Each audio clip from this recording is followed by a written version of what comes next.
sa amin. Kanting mo akong tiyayin, lulenang rai-rariang pa kapsuan mo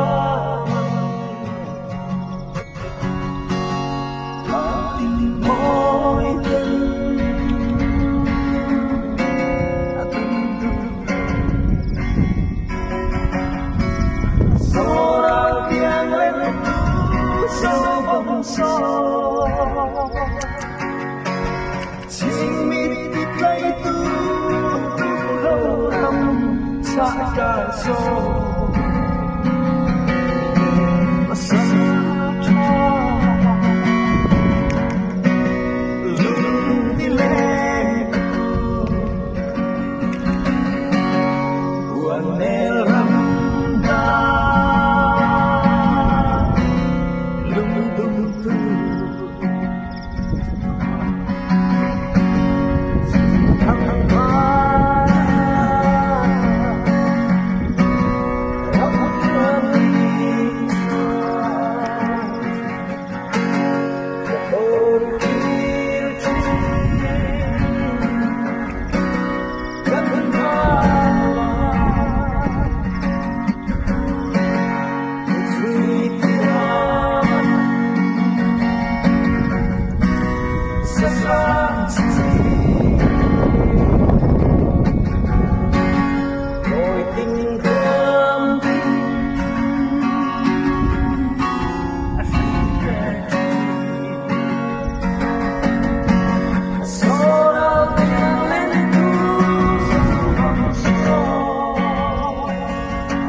sống lịch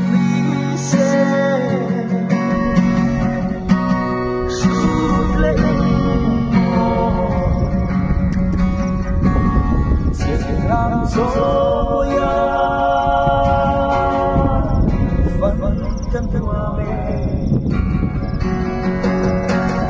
gió đã nghiêng lên cứ sâu vòng gió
the tears